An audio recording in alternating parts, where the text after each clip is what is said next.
जय गुरुजी, शुक्राना गुरुजी, अनंतम अनंतम शुक्राना गुरुजी। गुरुजी महाराज जी के श्री चरणों में कोटि कोटि प्रणाम और गुरुजी की सभी संगत को जय गुरुजी।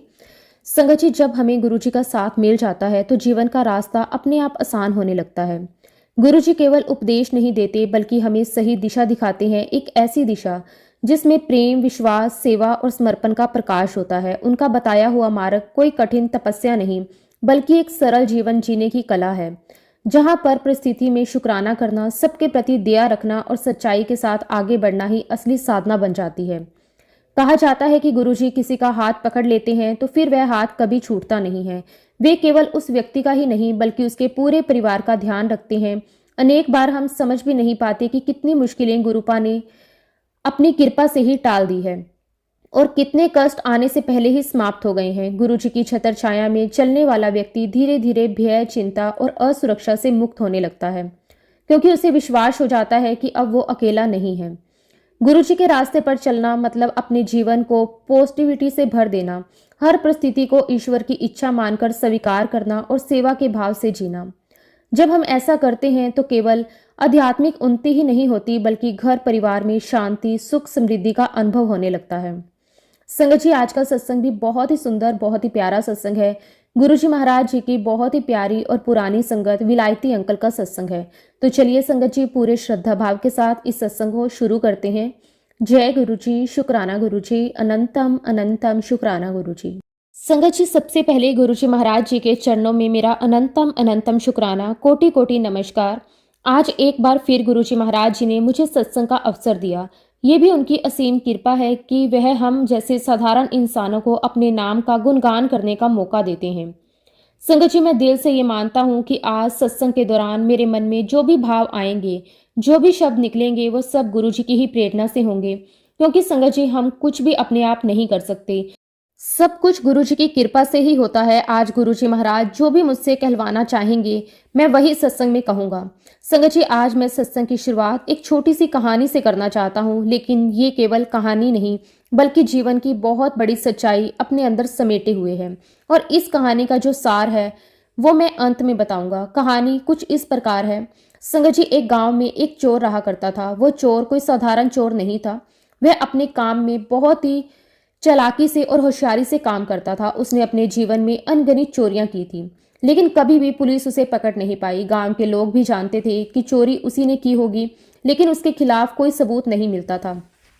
वो हमेशा इतनी सफाई के साथ काम करता था कि कोई भी उसे पकड़ नहीं पाता था।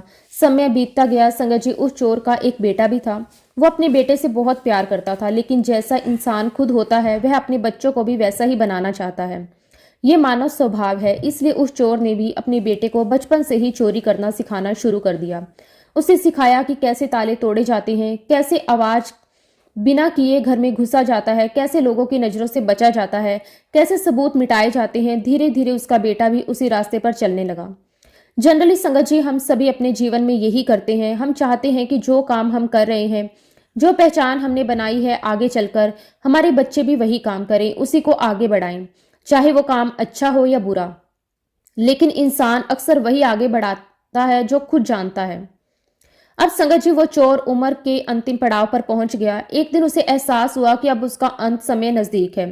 उसने अपने बेटे को अपने पास बुलाया। उसकी आंखों में अनुभव था, आवाज में गंभीरता थी। उसने बेटे से कहा कि बेटा, मैंने अपने जीवन में बहुत कुछ देखा है। आज मैं तुझे दो ऐसी बातें बता रहा हूं जिन्हें अगर तूने अपने जीवन में हमेशा याद रखा तो तू कभी पकड़ा नहीं जाएगा। संगत जी, उसका बेटा बहुत ध्यान से अपने पिता की बातें सुनने लगा। चोर ने कहा, पहली बात यह है कि अगर तू कभी पकड़ा भी जाए, कोई चाहे तुझे कितना भी मारे, कितना भी टॉर्चर करे, तुझे डराए धमकाए, लेकिन तू कभी भी इस बात को स्वीकार मत करना कि तूने चोरी की है। चाहे जान चली जाए, लेकिन जुर्म कबूल मत करना, क्योंकि जब तक इंसान खुद नहीं मानता तब तक उसे साबित करना मुश्किल होता है। फिर उसने कहा कि दूसरी बात यह है कि जीवन में कभी भी किसी भी सत्संग में मत जाना, कभी नहीं। चाहे कोई कितना भी कहे, लेकिन तू सत्संग से दूर रहना, क्योंकि अगर तू एक बार भी सत्संग में चला गया तो हमारा ये चोरी करने का जो धंधा है ये तू छोड़ देगा, तेरे अंदर बदलाव आ जाएगा, तू इस रास्ते पर नहीं चल पाएगा। संगत जी, ये दो बातें बताकर कुछ समय बाद उस चोर का निधन हो गया, उसकी मृत्यु हो गई। लेकिन जाते जाते वह अपने बेटे को अपनी सोच, अपनी आदत और अपना रास्ता दे गया। अब संगत जी, उसके बाद उसका बेटा भी बड़ा हुआ। उसने अपने पिता का वही काम आगे बढ़ाना शुरू किया। वो भी चोरी करने लगा। धीरे धीरे वो भी अपने पिता की तरह चालाक और होशियार बन गया। कई जगह चोरी की लेकिन पकड़ा नहीं गया। एक बार की बात है, संगत जी, उस लड़के ने सोचा कि अगर बड़ा बनना है तो बड़ी चोरी करनी पड़ेगी। उसने राजा के महल में चोरी करने का प्लान बनाया। कई दिनों तक उसने महल की निगरानी की। पहरेदार कब बदलते हैं, कौन कहाँ सोता है, खजाना कहाँ रखा है, सब कुछ उसने पता कर लिया। फिर एक रात मौका देखकर वह महल में घुस गया। बहुत सावधानी से उसने खजाने के कमरे तक पहुंच बनाई। वहां से कीमती सामान, जेवरात और धन लेकर वह वापस निकलने लगा। लेकिन संगत जी कहते हैं ना, जब समय बदलता है तो परिस्थितियां भी बदल जाती हैं। जैसे ही वह बाहर निकल रहा था, अचानक कहीं से आवाज हुई। आहट सुनकर महल के सैनिक जाग गए। उन्होंने तुरंत शोर मचा दिया, चोर चोर। अब संगठित सैनिक उसके पीछे भागने लगे। वो भी अपनी जान बचाकर भागने लगा। वह गलियों से भागा, खेतों से भागा, जंगल की तरफ भागा। उसके दिल की धड़कन तेज हो गई। उसे लगने लगा कि आज तो मैं पकड़ा ही जाऊंगा।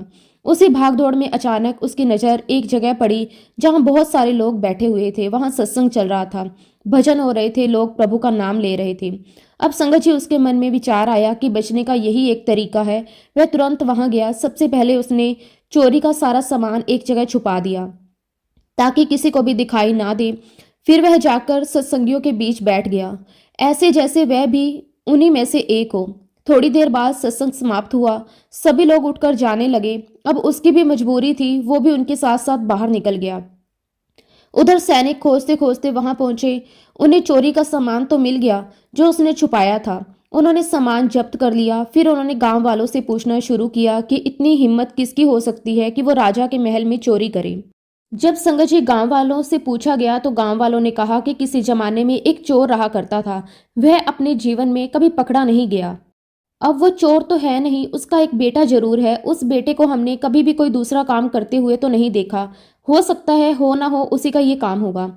अब संगत जी गांव वालों की ये बात सुनकर राजा के सिपाहियों को भी शक हो गया।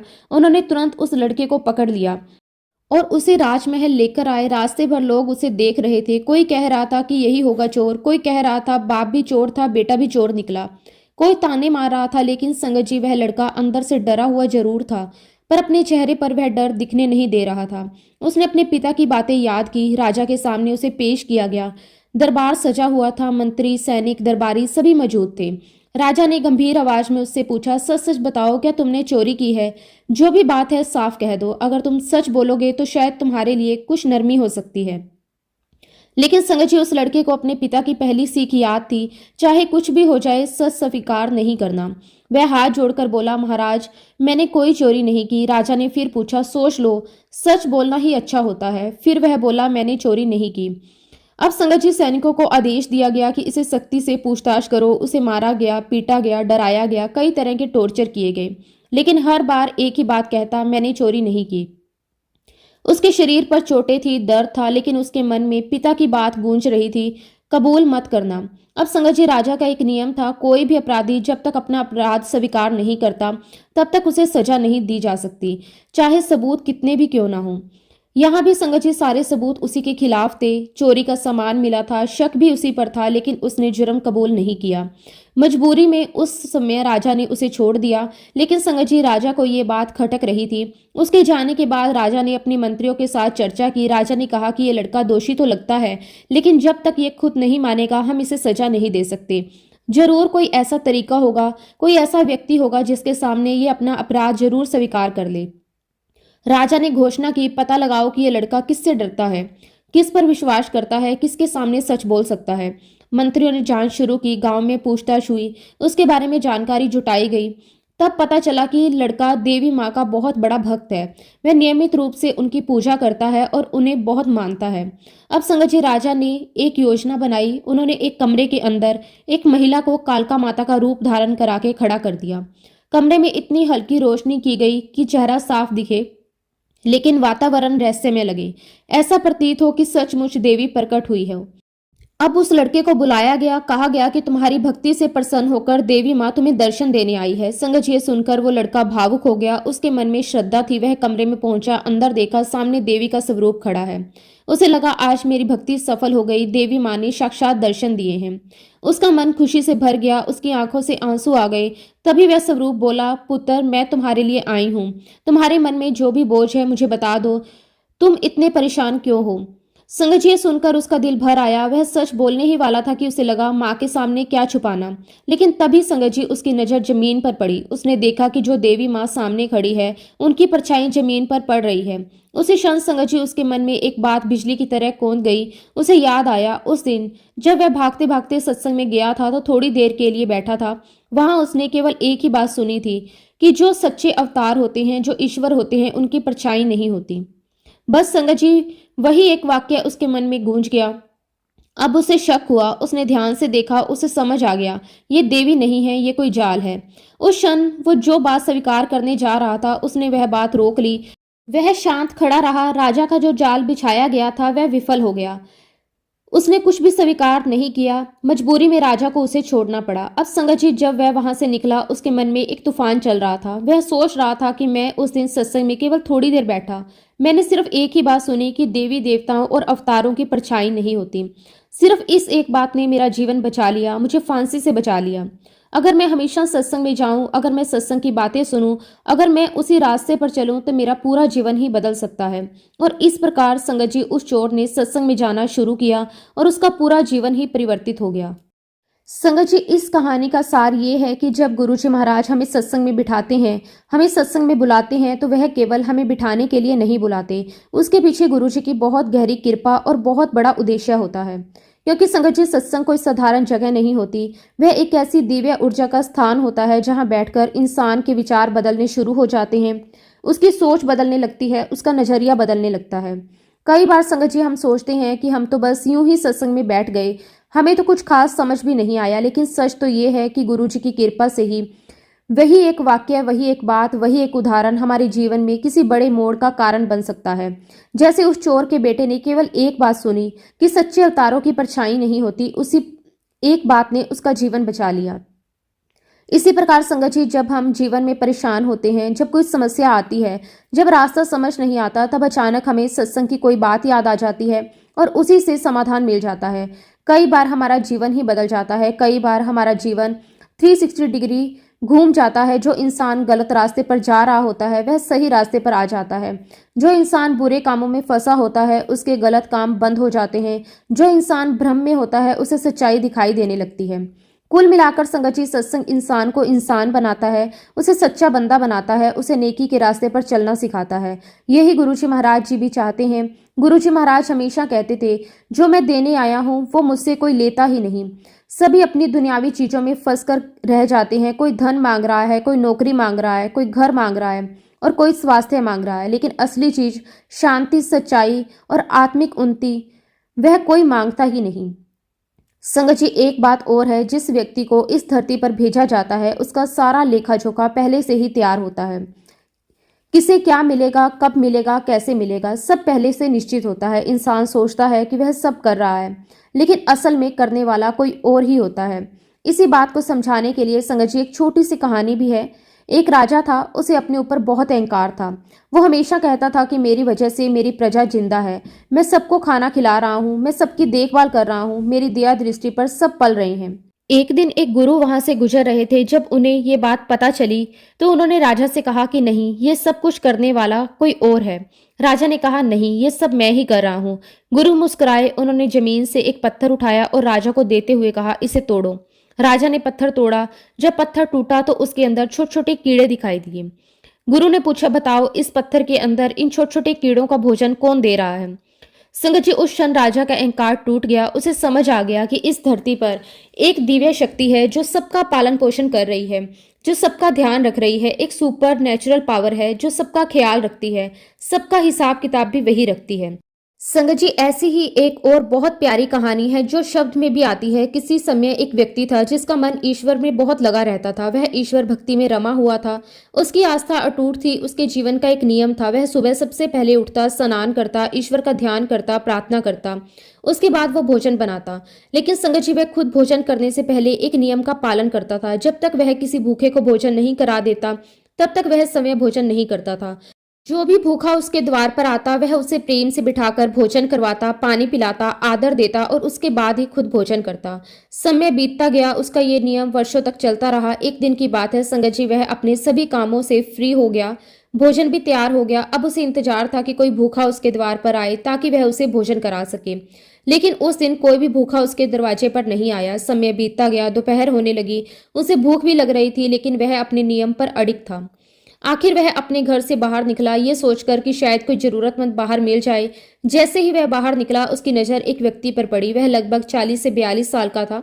उसके कपड़े फटे हुए थे, चेहरा थका हुआ था, हालत बहुत खराब थी। देखते ही लग रहा था कि वह बहुत समय से भूखा है, शायद भिखारी है। वह व्यक्ति तुरंत उसके पास गया। उसने बड़े प्रेम से कहा कि भाई, मेरा एक नियम है, मैं किसी भूखे को खाना खिलाने के बाद ही भोजन करता हूँ। आज कोई मेरे दरवाजे पर नहीं आया, इसलिए मैं खुद तुम्हें ढूंढते हुए यहाँ आया हूँ। अगर तुम स्वीकार करो तो मेरे घर चलो, मैं तुम्हें भोजन करवाना चाहता हूँ।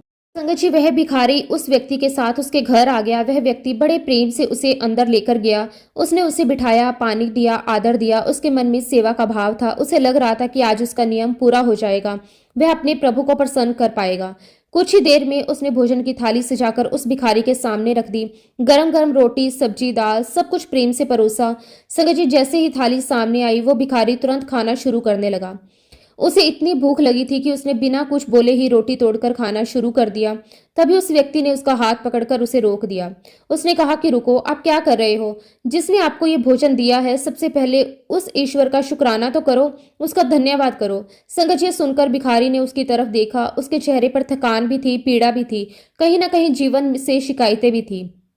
वो बोला, उस ईश्वर ने मुझे दिया ही क्या है? आज मेरी उम्र 40 से 42 साल की हो गई है। मैंने जिंदगी में क्या देखा है? गरीबी, दुख, भूखमरी। उस ईश्वर ने मुझे ऐसा दिया ही क्या है जिसके लिए मैं उसका शुक्राना अदा करूं? संगत जी, ये बात सुनकर उस व्यक्ति को बहुत गुस्सा आ गया। उसने कहा कि कैसी बातें कर रहे हो? जिस ईश्वर ने तुम्हें जीवन दिया है, सांसें दी है, ये संसार दिया है, आज ये भोजन भी उसी ईश्वर ने तुम्हें दिया है, और तुम उसका शुक्राना नहीं कर सकते। उसका क्रोध बढ़ता गया। उसने कहा कि जब तुम उस परमात्मा का शुक्राना नहीं कर सकते तो फिर तुम किस काम के हो?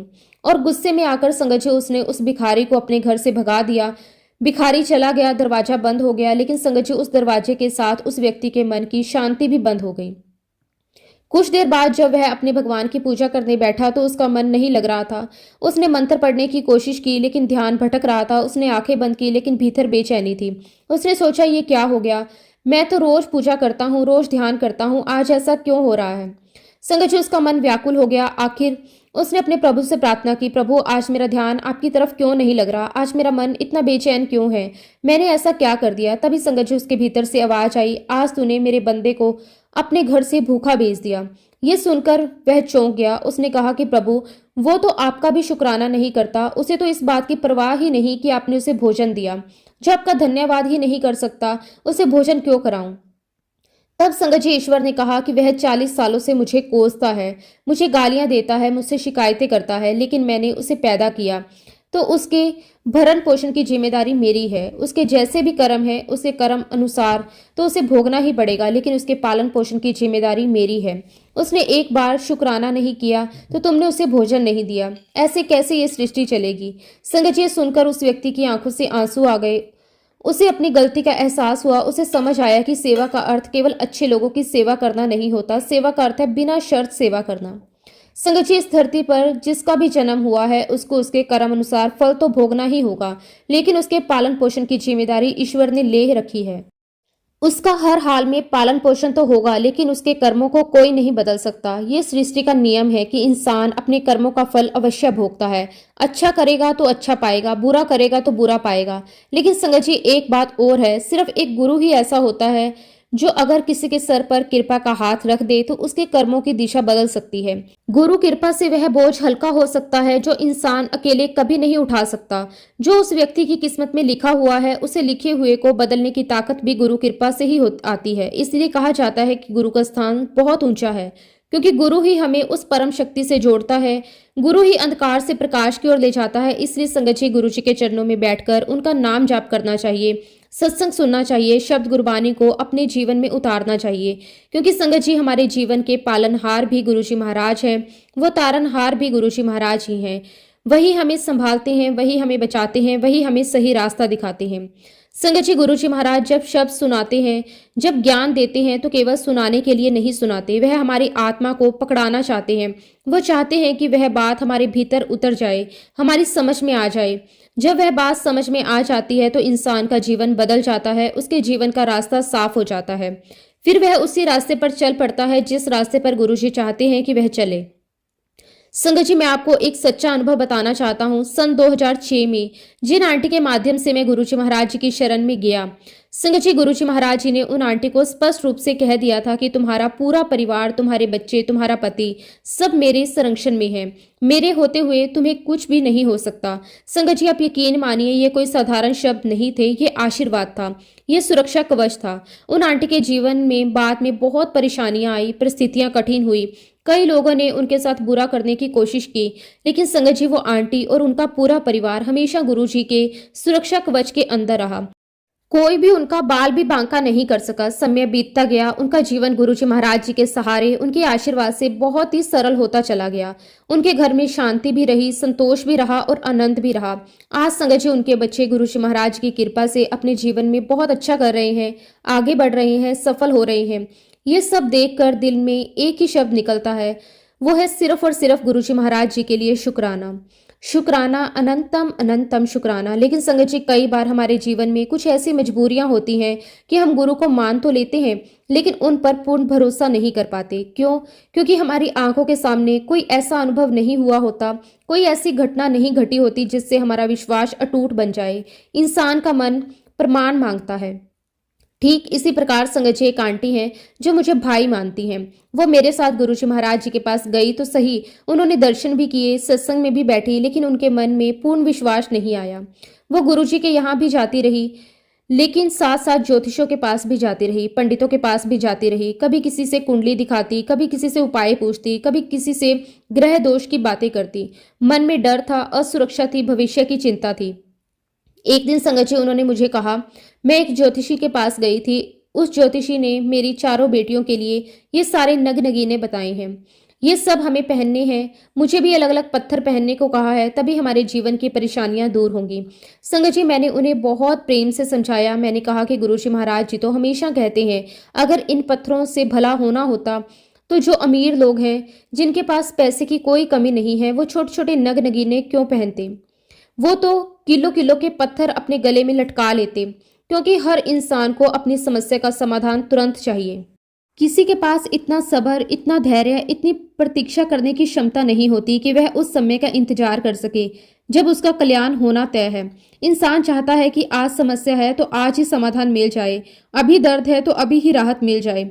संगत जी, मैंने उन आंटी से यही कहा कि आप सिर्फ गुरुजी महाराज जी पर विश्वास करो, इन पत्थरों को भूल जाओ। अगर किसी की किस्मत बदलनी होती है तो वह पत्थर नहीं बदलते, गुरु कृपा बदलती है। मैंने उन्हें बहुत समझाया, बहुत प्रेम से समझाया, लेकिन उनका मन नहीं माना। संगत जी, वो आंटी अपने जीवन की परेशानियों से इतनी टूट चुकी थी कि उन्हें हर वह चीज सहारा लग रही थी जिससे उन्हें उम्मीद मिल रही थी।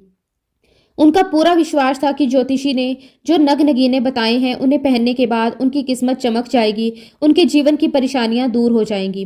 अब संगत जी, करीब 1 महीने तक मैं उन्हें टालता रहा। हर बार कोई ना कोई बहाना बना देता। कभी समय नहीं मिला, कभी बाजार नहीं जा पाया, अभी सही जगह नहीं मिली। लेकिन एक दिन संगत जी, उन्होंने मुझे बहुत कुछ कह दिया। उन्होंने कहा कि भैया, आपके जीवन में भगवान ने सब कुछ दिया है, आप सुख शांति से जी रहे हो, आपको कोई समस्या नहीं है, तो भला आप मेरी परेशानी को कैसे समझोगे? आप कैसे महसूस करोगे कि मैं किन परिस्थितियों से गुजर रही हूँ? संगत जी, जब इंसान दर्द में होता है ना, तो उसकी आवाज में पीड़ा भी होती है और शिकायत भी। उनकी बात सुनकर मुझे एहसास हुआ कि उनकी स्थिति सच में बहुत कठिन है। उनके जीवन की समस्या इतनी बड़ी थी, या तो उसका समाधान हो जाए या फिर उनकी जिंदगी ही खत्म हो जाए। वो अपने जीवन के उस मोड़ पर आ चुकी थी जहां इंसान टूटने लगता है, जहां उम्मीद और निराशा के बीच की लड़ाई चलती है, जहां मन कहता है अब बस, अब और नहीं सहा जाता। संगत जी, वह अपने जीवन के उस फेस में जा चुकी थी जब या तो वह अपनी समस्याओं का समाधान ढूंढ ले या फिर अपने जीवन का अंत कर ले। ये स्थिति बहुत खतरनाक होती है। तब मैंने संगत जी उन्हें कहा कि आपको ये सब कुछ बोलने की कोई आवश्यकता नहीं है। मैं आपकी स्थिति समझता हूँ, लेकिन फिर भी मैं यही कहूँगा कि मेरा बिल्कुल भी मन नहीं है कि मैं आपको वह नग नगीने वो पत्थर ला कर दूँ, क्योंकि मुझे उनमें कोई विश्वास नहीं है। लेकिन अगर आप इतना कह रही हो, अगर आपको इससे मानसिक सहारा मिलेगा, तो मैं आपको लाकर दे देता हूँ। संगत जी, फिर मैं उनकी इच्छा अनुसार बाजार गया। वहां अलग अलग दुकानों पर घूमता रहा। अंत में लगभग 35 से 40 हजार के 5 छोटे छोटे नग नगीने खरीदे। संगत जी, सच बताऊं तो वह कोई खास पत्थर नहीं थे, बस साधारण से रंगीन पत्थर थे। मैंने उन्हें लाकर आंटी को दिया। उन्होंने बड़े विश्वास से उन्हें लिया। उनके चेहरे पर उम्मीद दिखाई दे रही थी, जैसे उन्हें लग रहा हो कि अब सब कुछ अच्छा होने वाला है। अब संगत जी, पत्थर देने के बाद करीब 1 महीने से ऊपर का समय हो गया होगा। एक दिन मैं अपने ऑफिस में था, काम में व्यस्त था। तभी उनका फोन आया। उन्होंने कहा कि भैया, एक बात कहना चाहती हूँ। अगर आप मुझे डांटे ना तो, मुझे मारे ना तो मैं कहूँ। मैं हंसते हुए मैंने कहा कि अगर ऐसी कोई बात होगी जिससे मुझे लगेगा कि तुम्हें डांटना चाहिए या मारना चाहिए तो मैं वो भी करूंगा। बताओ क्या बात है। सगत जी, तब वो आंटी मुझे कहने लगी कि भैया, जो नग नगीने आप मुझे लाकर देकर गए थे, मैंने एक दिन अपनी बेटियों को बिठाया, चारों बेटियों को सामने बिठाया, एक एक पत्थर उन्हें दिया कि ये तुम्हारा है, ये तुम्हारा स्टोन है, ये तुम्हारा स्टोन है। लेकिन संगत जी, मेरी चारों बेटियों ने वो स्टोन मुझे वापस कर दिए। मुझे यही कहा कि मम्मी, हमें स्टोन की आवश्यकता नहीं है, हमें गुरुजी महाराज जी पर पूरा विश्वास है। संगत जी, जब आंटी ने अपनी बेटियों के मुंह से ये शब्द सुने, हमें गुरुजी महाराज जी पर पूरा विश्वास है, तो एक पल के लिए वह चुप हो गई। उन्हें अंदर से थोड़ा सा झटका भी लगा और थोड़ा सा आश्चर्य भी हुआ। उन्होंने सोचा, ये बच्चे हैं, इनकी उम्र ही क्या है, लेकिन उनका विश्वास मुझसे ज्यादा मजबूत है। लेकिन फिर भी संगत जी, उनका मन पूरी तरह नहीं बदला। मन में अभी भी वो ज्योतिषी की बातें बैठी हुई थी। तब उन्होंने सोचा कि चलो, ये बच्चियां नहीं पहन रही तो मैं ही अपना स्टोन पहन लेती हूँ। उसका जो भी फल होगा, जो भी असर होगा, वो मेरी बच्चियों को भी मिल जाएगा। माँ का मन तो आखिर माँ का ही होता है। उसे लगता है कि अगर मेरे ऊपर कुछ अच्छा होगा तो उसका असर मेरे बच्चों पर भी पड़ेगा। फिर संगत जी, वो आंटी अपने जान पहचान के सुनियार के पास गई। उन्होंने वो पत्थर उसे दिया और कहा, इसमें सोने की अंगूठी बनानी है। संगत जी, वो सुनियार उन्हें अच्छी तरह जानता था। वह उनकी रेगुलर कस्टमर थी। उनके घर के कई गहने उसी से बने हुए थे, इसलिए उसने बड़े विश्वास से अंगूठी बनाने का काम ले लिया। जैसे उन्होंने बताया था कि गुरुवार के दिन पहनना है, इसलिए वह बेसब्री से अंगूठी बनने के इंतजार करने लगी। कुछ दिनों बाद अंगूठी बनकर तैयार हो गई। जब अंगूठी उनके हाथ में आई तो उनके मन में एक उम्मीद जाग उठी। उन्हें लगा कि अब सब ठीक हो जाएगा, अब मेरी समस्या खत्म हो जाएगी, अब मेरी किस्मत बदल जाएगी। उन्होंने गुरुवार का दिन चुना। सुबह उठी, स्नान किया, पूजा की, भगवान का ध्यान किया और पूरे विश्वास के साथ अंगूठी पहनने बैठी। लेकिन संगत जी, जैसे ही उन्होंने उस अंगूठी को अपनी उंगली में पहनने की कोशिश की, वो अंगूठी उनकी छोटी उंगली में भी नहीं आ रही थी। वह इतनी छोटी बन चुकी थी। संगत जी, उन्हें बहुत गुस्सा आया। उन्हें लगा, ये कैसे हो सकता है। वह तुरंत सुनार के पास गई और बोली, आपने किस छोटे बच्चे की अंगूठी बना दी है, ये तो मुझे आ ही नहीं रही। संगत जी, सुनियार भी सोच में पड़ गया, क्योंकि वह आंटी उसकी रेगुलर कस्टमर थी। उसके पास उनका साइज पहले से मौजूद था। आज से पहले कभी उनसे ऐसी गलती नहीं हुई। उसे बड़ा आश्चर्य हुआ। उसने कहा कि ठीक है, आप अंगूठी छोड़ जाइए, मैं इसे आपके साइज के अनुसार बना दूंगा। संगत जी, उसने दोबारा आंटी की उंगली का साइज लिया, बहुत ध्यान से नाप लिया। 1 हफ्ते बाद अंगूठी फिर तैयार हो गई। जब आंटी अंगूठी लेने गई तो उन्हें देखकर लगा कि इस बार तो अंगूठी पहले से बड़ी है। उन्हें विश्वास हो गया, अब तो आ ही जाएगी। फिर संगत जी, उन्होंने गुरुवार का इंतजार किया, पूजा की, नियम किए, फिर अंगूठी पहनने लगी। लेकिन इस बार जो हुआ वो और भी अजीब था। अब वो अंगूठी हर उंगली से निकलने लगी। इतनी ढीली थी कि कहीं टिक ही नहीं रही थी। संगत जी, अब आंटी परेशान भी थी, अंदर से घबराई हुई थी। उन्हें लग रहा था कि आखिर ये क्या हो रहा है। वह फिर से सुनियार के पास गई, उसे सब बताया, क्योंकि संगत जी, वो आंटी उस अंगूठी को पहनने के लिए बहुत ज्यादा एक्साइटेड हो चुकी थी। उन्हें ऐसा लग रहा था कि जैसे वह अंगूठी पहनेगी उनके जीवन की समस्या छू मंतर हो जाएंगी। सुनियार को भी बड़ा आश्चर्य हुआ। उसे लगा कि शायद कारीगर से गलती हो गई होगी। तब उसने कहा कि आप चिंता मत करो, इस बार आपकी अंगूठी मैं खुद बनाऊंगा। संगत जी, उसने अंगूठी अपने पास रख ली। दिन बीत गए, 1 हफ्ता बीत गया, लेकिन इस बार उनका फोन नहीं आया। संगत जी, जब 1 हफ्ते के बाद भी सुनियार का फोन नहीं आया तो वो आंटी खुद उनकी दुकान पर चली गई और जाकर कहा कि आपका तो फोन भी नहीं आया, क्या आपने अंगूठी बना दी है। तो उस समय जो दृश्य था वह अपने आप में बहुत ही विचित्र और सोचने पर मजबूर करने वाला था। सुनियार, जो हमेशा आत्मविश्वास से भरा रहता था, उस दिन कुछ घबराया सा दिखाई दे रहा था। उसने धीरे से अपने काउंटर के नीचे रखा ड्रॉर खोला और उसमें से वो स्टोन निकालकर आंटी के हाथ में रख दिया। उसके चेहरे पर एक अजीब सी गंभीरता थी। उसने हाथ जोड़कर कहा कि आप मुझे माफ कर दीजिए, मैं आपकी अंगूठी नहीं बना सकता। अब संगत जी, सोचने वाली बात यह थी कि जो काम वो सुनियार वर्षों से करता आ रहा था, जिससे उसे महारत हासिल थी, वही व्यक्ति आज एक छोटी सी अंगूठी बनाने में असमर्थ हो गया था। उसने आगे कहा कि मैंने आपके साइज की अंगूठी बनाने की पूरी कोशिश की। पहले जब बनाई तो वह इतनी छोटी हो गई कि आपकी उंगली में आई ही नहीं। फिर दोबारा बनाई तो इतनी बड़ी हो गई कि हर उंगली से निकलने लगी। मैंने तीसरी बार खुद बैठकर नाप लेकर बनाई, फिर भी वही समस्या हो गई। मैं समझ नहीं पा रहा था कि ऐसा क्यों हो रहा है। मेरे साथ अपने पूरे करियर में कभी ऐसा नहीं हुआ। मुझे नहीं पता कि इसके पीछे क्या कारण है, लेकिन मैं आपकी एग्जैक्ट साइज की अंगूठी नहीं बना पा रहा हूँ, इसलिए आप मुझे क्षमा करें, ये काम किसी और से करवा लें। संगत जी, जब आंटी ने यह बात मुझे बताई तो उनके चेहरे पर निराशा साफ दिखाई दे रही थी। उन्होंने भारी मन से कहा, पहले के 4 पत्थर तो वैसे ही पड़े हुए थे और ये 5वां पत्थर भी अब मेरे पास आ गया। अब मैं इन पत्थरों का करूं तो क्या करूं? उनकी आवाज में चिंता भी थी और बेबसी भी, क्योंकि उन्होंने इन पत्थरों को बहुत उम्मीद के साथ लिया था। उन्हें लग रहा था कि शायद इन उपायों से उनकी जिंदगी की परेशानियां खत्म हो जाएंगी। फिर उन्होंने मुझसे कहा कि भैया, आप भी इन पत्थरों को जाकर वापस दे दो, शायद वह पैसे वापस कर दे। तब संगत जी, मैंने उन्हें समझाया कि अगर ये पत्थर हम 10 से 15 दिन के अंदर वापस कर देते तो शायद दुकानदार कुछ पैसे काट कर हमें लौटा देता, लेकिन अब तो 1 महीना भी निकल चुका है। इतना समय हो जाने के बाद पैसा वापस मिलना मुश्किल है। फिर भी कोशिश करके देख लेते हैं, हो सकता है कि आपको देखकर वह कुछ कंसीडर कर ले। इसके बाद संगत जी, मैंने आंटी को उस दुकानदार का नंबर दे दिया और कहा कि आप खुद बात करो। कई बार सामने वाले का दिल परिस्थिति देखकर पिघल जाता है। फिर संगत जी, आंटी ने उस दुकानदार को फोन किया। उन्होंने पूरी बात बताई कि पत्थर इस्तेमाल नहीं हो पाए, अंगूठी बन ही नहीं पाई, अब उन्हें पैसों की जरूरत है। तब दुकानदार ने फोन पर ज्यादा बात करने से मना कर दिया और कहा कि आप मेरी शॉप पर आ जाओ, वहीं बैठकर बात करेंगे। उसके बाद संगत जी, आंटी ने मुझे फोन किया और कहा कि दुकानदार ने तो शॉप पर बुलाया है, आप भी मेरे साथ चलो। मैंने कहा कि ठीक है, चलो साथ चलते हैं, जो होगा देखा जाएगा।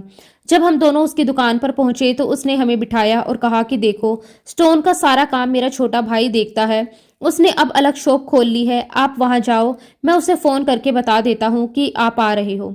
फिर संगत जी, हम उसके भाई की दुकान पर गए। वहां पहुंचकर हमने उसे पूरा मामला विस्तार से बताया, कैसे पत्थर लिए गए, कैसे अंगूठी नहीं बन पाई, कैसे पैसों की जरूरत क्यों है। आंटी ने बड़ी विनम्रता से कहा कि बच्चे की फीस भरनी है, अगर आप ये पत्थर वापस ले लें और हमें पैसे दे दें तो हमारा बहुत बड़ा काम हो जाएगा, पत्थर तो हम फिर कभी ले लेंगे। संगत जी, जब हम उस दुकानदार के भाई की शॉप पर बैठे हुए थे तो हमने उसे पूरी परिस्थिति समझा दी और उसके बाद संगत जी, उसने आंटी से पर्ची मांगी, जो रसीद उसने दी थी वो मांगी, क्योंकि व्यापार में आखिर हिसाब किताब तो कागज से ही चलता है। तब जो आंटी थी उन्होंने बड़े विश्वास के साथ कहा कि हाँ हाँ, पर्ची तो मेरे पास ही है, मैंने अपने बैग में रखी हुई है। उन्होंने तुरंत अपना बैग खोला, उसमें ढूंढने लगी। पहले ऊपर वाले हिस्से में देखा, फिर अंदर के छोटे पॉकेट्स में देखा, फिर एक एक करके सारे कागज बाहर निकालने लगी। लेकिन संगत जी, आश्चर्य की बात यह थी कि वो पर्ची उन्हें कहीं भी नहीं मिली। अब उनके चेहरे पर हल्की सी घबराहट होने लगी। उन्होंने मुझे धीमे से कहा कि भैया, मैं पर्ची तो घर से लेकर ही निकली थी, कहीं ऐसा तो नहीं कि घर पर ही गिर गई हो। मैंने कहा कि आप आराम से देखो, हो सकता है किसी और पॉकेट में रख दी हो। उन्होंने फिर से बैग उल्टा सीधा करके देखा, लेकिन पर्ची जैसे गायब ही हो गई। उस समय उनकी स्थिति बहुत विचित्र हो गई। एक तरफ पैसों की जरूरत थी, दूसरी तरफ पर्ची नहीं मिल रही थी। संगत जी, फिर हमने दुकानदार से कहा कि आपको तो पूरी बात पता ही है, हमने आपको अपनी मजबूरी भी बता दी है, अब आप ही डिसाइड कर लीजिए कि आपको क्या करना है। इतना सुनने के बाद संगत जी, वह दुकानदार लगभग 10 मिनट तक बिल्कुल चुप बैठा रहा। ना उसने कोई सवाल किया, ना कोई प्रतिक्रिया दी। वह बस हमें देखता रहा, फिर काउंटर की तरफ देखता रहा। ऐसा लग रहा था जैसे वह अंदर ही अंदर कुछ सोच रहा हो, कोई निर्णय ले रहा हो। दुकान में उस समय एक अजीब सी खामोशी छा गई। फिर अचानक उसने बहुत शांत स्वर में कहा कि मैं 30,000 रुपये दे सकता हूँ इसके बदले। संगत जी, उस समय हमारे लिए वो 30,000 रुपये भी बहुत मायने रखते थे, क्योंकि आंटी ने साफ कहा था कि बच्चे की फीस भरनी है और घर में तंगी चल रही है। हमने तुरंत कहा कि ठीक है, जो आपने डिसाइड किया है हमें मंजूर है। फिर संगत जी, उस दुकानदार ने काउंटर पर 30,000 रुपये रख दिए। आंटी ने बिना देर किए फटाफट वह पैसे उठाए, अपने बैग में रख लिए, जैसे कोई बहुत जरूरी चीज मिल गई हो। हमने दुकानदार को धन्यवाद दिया, राम राम की और वहां से बाहर निकल आए। जब हम दुकान से बाहर आए तो आंटी के मन में एक बार फिर चिंता आई कि पैसे ठीक से रखे हैं या नहीं। उन्होंने कहा कि एक बार चेक कर लूं कि पैसे सही सलामत है। जैसे ही संगत जी, उन्होंने अपने बैग में हाथ डाला, पैसे निकालने के लिए हाथ बाहर किया तो उनके हाथ में वही पर्ची आ गई। संगत जी, वही पर्ची जिसे वो दुकान के अंदर बार बार ढूंढ रही थी, जो कहीं भी मिल नहीं रही थी, वही पर्ची अब उनके हाथ में थी। हम दोनों एक पल के लिए एक दूसरे को देखने लगे, क्योंकि ये कोई साधारण बात नहीं थी। जब संगत जी, हमने उस पर्ची को ध्यान से देखा तो उसमें तारीख को देखकर साफ पता चल रहा था कि उस पर्ची को बने हुए 1 महीने से भी ज्यादा का समय हो चुका था, और व्यापार के नियम के अनुसार दुकानदार इतनी पुरानी पर्ची पर पैसा वापस देने के लिए बिल्कुल भी तैयार नहीं होता। तभी संगत जी हमारे मन में एक भाव आया कि गुरुजी महाराज जी ने उस पर्ची को आगे आने ही नहीं दिया। अगर वह पर्ची दुकान के अंदर मिल जाती तो दुकानदार तुरंत कह देता कि समय निकल चुका है, अब पैसा वापस नहीं मिलेगा। लेकिन गुरुजी ने ऐसी लीला की कि काम भी बन गया और पर्ची बाद में मिली। आंटी की आंखों में उस समय विश्वास के आंसू थे। उन्होंने मुझे कहा कि मैंने जब घर से निकलते समय गुरुजी से अरदास लगाई थी कि गुरुजी बस मेरा ये काम बना दो, आज के बाद मैं ऐसे कामों में कभी नहीं उलझूंगी, मैं जीवन में कभी कोई स्टोन नहीं पहनूंगी, मैं सिर्फ आप पर भरोसा करूंगी। और संगत जी सच में गुरुजी महाराज जी ने उनकी अरदास की लाज रख ली। और देखिए संगत जी, उस दिन जो हुआ वह सिर्फ पैसे मिलने की घटना नहीं थी, वह एक बहुत बड़ा सबक था, आंटी के लिए भी, मेरे लिए भी। और मैं पूरे विश्वास से कहता हूँ कि जब आप ये सत्संग सुनेंगे तो ये सबक आपको भी जरूर मिलेगा। सबक क्या था कि हमें किसी भी प्रकार के स्टोन, टोटकों और उपायों पर विश्वास करने की आवश्यकता नहीं है। अगर हमारे जीवन में गुरुजी महाराज जी का हाथ है, अगर हमने सच्चे मन में उनका दामन पकड़ा हुआ है, तो फिर हमें किसी और सहारे की जरूरत ही नहीं है। संगत जी, जब हमारे मन में ये भाव जागृत हो जाता है कि मेरे गुरुजी महाराज मेरे साथ है, तो डर खत्म हो जाता है, भ्रम खत्म हो जाता है और इंसान भीतर से मजबूत हो जाता है। और जब संगत जी हमारे मन में इस प्रकार का अटूट विश्वास जाग जाता है, तो हमें किसी और सहारे की आवश्यकता ही नहीं होती। संगत जी, क्योंकि ऐसे कहते हैं कि जिसके साथ रब है उसके साथ सब है। और ऐसे ही संगत जी, एक बार हम बड़े मंदिर में सेवा दे रहे थे। वहां पर एक गुड़गांवा की संगत थे, एक अंकल, वो भी सेवा दे रहे थे। उनके हाथ में जब मेरी नजर गई तो संगत जी उन्होंने एक बहुत ही महंगा स्टोन पहना हुआ था और वो बार बार उनकी सेवा करने में अड़ रहा था। तो मैंने उन अंकल से कहा कि जब गुरुजी महाराज मना करते हैं तो आप ये नग नगीने क्यों पहनते हो। अब क्योंकि संगत जी वो जो अंकल थे उनके पापा भी ज्योतिषी थे, वो बहुत पहले ही उनके पापा ने उनको वो अंगूठी पहना दी थी। तो वो अंकल कहने लगे कि अरे ये तो पापा ने बहुत समय पहले ही पहना दी थी, मैंने बहुत कोशिश भी कर ली लेकिन ये अंगूठी निकल ही नहीं रही, साबुन तेल सब लगा लिया लेकिन ये निकल ही नहीं रही, अब तो इस अंगूठी को कटवाना पड़ेगा। अब संगत जी बात यहाँ पर आई गई हो गई। एक बार फिर संगत जी सेवा करते समय मेरी उनसे मुलाकात हुई। जब मेरी नज़र उनके हाथों पर गई तब मैंने देखा कि उनकी उंगली में अंगूठी के निशान बने हुए थे, लेकिन उनकी उंगली में वो अंगूठी नहीं है। तो मैंने अंकल से कहा कि अरे वाह अंकल, आपने तो अंगूठी कटवा ली। तब संगत जी वो अंकल ने कहा कि मुझे नहीं पता कि वो अंगूठी कहाँ गई, लेकिन हाँ मुझे इतना जरूर पता है कि एक बार यहाँ से जाते समय रात में किसी अज्ञात लोगों ने मुझे रोक लिया था लूट के इरादे से। मुझे ये तो नहीं पता कि उन्होंने उस अंगूठी को कैसे निकाला, लेकिन जब मैं घर आया तब मुझे एहसास हुआ कि मेरे हाथ में अंगूठी नहीं है। और देखिए संगत जी, ये गुरुजी महाराज जी की ही लीला थी कि गुरुजी ने मेरे मुंह से बुलवाया कि तुम ये सब क्यों पहनते हो। और उसके कुछ ही दिनों के बाद संगत जी वो अंगूठी उनके हाथों से निकल गई। संगत जी, हमें ऐसा कोई काम करना ही क्यों है जिसका कोई रिजल्ट ही ना हो। संगत जी, हमारे गुरुजी महाराज तो बहुत प्यारे हैं, हमारी हर एक अरदास को सुनते हैं। यहाँ तक कि कोई बात अगर हम हमारी सोच में भी आ जाए या हमारे मुंह से भी निकल जाती है तो गुरुजी महाराज उसे भी पूरा कर देती हैं। कई बार तो संगत जी कुछ ऐसी चीजें भी गुरुजी महाराज हमारे जीवन में कर देते हैं जो हमारी हैसियत से बाहर होती है, जो हमारी सोच से परे होती है, जिसके बारे में हम कल्पना भी नहीं कर सकते। यही संगत जी हमारे जीवन का सत्संग बन जाता है। तब संगत जी हमें इस बात का एहसास होता है कि कोई तो सुप्रीम पावर है जो हमारी देख रेख कर रहा है, जो सुप्रीम पावर और कोई नहीं, वह समय हमारे गुरुजी महाराज हैं। उन्हें पता है कब किस समय हमें क्या देना है। इसलिए संगत जी हमें गुरुजी महाराज जी से कुछ मांगना नहीं चाहिए, क्योंकि संगत जी हम जो भी गुरुजी से मांगेंगे वो सबसे हल्का ही होगा, जबकि गुरुजी हमें सबसे बेशकीमती देना चाहते हैं। एक बार की बात है संगत जी, मैं और वही अंकल जिनकी अंगूठी का किस्सा मैंने अभी आपको सुनाया, हम बड़े मंदिर में अपनी सेवा दे रहे थे। हम लोग संगत जी गार्डन में सेवा कर रहे थे। मैं देखता हूँ कि अंकल को बार बार फोन आ रहा था, बार बार अंकल फोन को कट कर रहे थे, अपनी सेवा कर रहे थे। वो जितनी बार भी फोन कट करते उतनी ही बार दोबारा फोन आता। तब संगत जी मैंने महसूस किया कि अंकल अपनी सेवा करने में बहुत ही ज़्यादा डिस्टर्ब हो रही हैं। तो मैंने अंकल से कहा कि जो चीज़ आपको सेवा में बहुत डिस्टर्ब कर रही है वो चीज़ मैं रख लेता हूँ, आप अपनी सेवा दीजिए। मैंने उनका फ़ोन अपने पास रख लिया। जब संगत जी मैंने उनका फ़ोन रख लिया, उसके बावजूद भी वो फ़ोन बार बार आते हैं। तो मैंने सोचा संगत जी ये जो फ़ोन कर रहा है आखिर इसको ऐसी क्या इमरजेंसी है कि फ़ोन बार बार कट करने के बावजूद भी ये लगातार फ़ोन कर रहा है। ऐसा करता हूँ कि मैं एक बार फ़ोन उठाकर कह देता हूँ।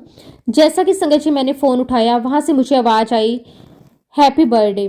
तब मैंने उनको बताया कि जिन अंकल को आपने फ़ोन किया है वो भी सेवा दे रहे हैं। मैंने फ़ोन कट किया और अंकल के पास गया। अंकल से कहा कि अंकल, क्या आज आपका जन्मदिन है? Happy birthday. तो अंकल बहुत खुश हुए। वो अंकल मुझे कहने लगे कि आज मैंने गुरुजी महाराज जी से कहा था कि गुरुजी, आज मैं किसी को भी नहीं बताऊंगा कि आज मेरा जन्मदिन है।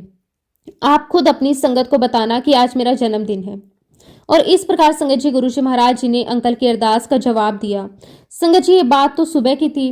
दोपहर को जब संगत जी हम लोग लंगर करने बैठे तो बड़े मंदिर में संगत जी बाहर की तरफ एक कॉफी स्टैंड है, वहां पर किसी ने अपना बैग रखा हुआ था और उस दिन संगत जी बहुत सारे बंदर भी थे। अब संगत जी उस बैग में ऊपर ऊपर केक रखा हुआ था। किसी एक बंदर ने उस बैग में से केक लिया और लेकर ऊपर बैठ गया। सारा केक उसने बिखेर दिया। अब जिनका बैग था संगत जी, उन्होंने अपना बैग संभाला। उस बैग के अंदर संगत जी कुछ बिस्किट भी थे और उन बिस्किट्स के नीचे एक केक और था। जब वो सारी चीजें लेकर गुरुजी को भोग लगाने के लिए लेकर आया, उससे पहले तो संगत जी मैंने सभी को बता दिया था कि अंकल का जन्मदिन है और तब संगत जी उस केक को अंकल से ही कटवाया गया। आज तुम्हारा जन्मदिन है तो आज ये केक तुम काटो। और संगत जी केक काटने के बाद उन अंकल ने हमें बताया कि आज गुरुजी महाराज जी से अरदास में मैंने 2 चीजें मांगी थी। वो दोनों ही चीजें गुरुजी महाराज जी ने मुझे ब्लेस की। पहली बात तो मैंने यही कहा कि गुरुजी, आज मैं अपने जन्मदिन की बात किसी भी संगत को नहीं बताऊंगा, आप खुद बताना। वही हुआ। और दूसरा मैंने ये कहा कि आज बड़े मंदिर में गुरुजी आप खुद मेरा केक कटवाना। संगत जी, वो अंकल खुद अपना केक भी लेकर नहीं आए थे। गुरुजी महाराज जी ने उनकी वो अरदास भी पूरी की। उससे भी बड़ी बात तो ये हुई संगत जी, वो बिस्किट और केक लेकर आए थे। उन्होंने हमें बताया कि मैंने तो केक खरीदा ही नहीं, मुझे नहीं पता कि केक कहाँ से आया, क्योंकि मैंने तो सिर्फ बिस्किट के ही पैसे दिए थे। और देखिए संगत जी, गुरुजी महाराज अपने बच्चों की हर एक अरदास पूरी करते हैं और गुरुजी महाराज अपने बच्चों की खुशियों का बहुत बहुत ध्यान रखते हैं। शुक्राना मेरे मालिक, आपका अनंतम अनंतम शुक्राना। संगत जी, सत्संग तो बहुत हैं। गुरुजी महाराज जी की हर पल मुझ पर और मेरे परिवार पर मेहर रही है, लेकिन फिलहाल मैं अपने शब्दों को, अपनी वाणी को यहीं पे विराम देता हूँ। जय गुरुजी, शुक्राना गुरुजी, अनंतम अनंतम शुक्राना गुरुजी। ओम नमः शिवाय, शिवजी सदा सहाय। ओम नमः शिवाय, गुरुजी सदा सहाय। जय गुरुजी, शुक्राना गुरुजी, अनंतम अनंतम शुक्राना गुरुजी।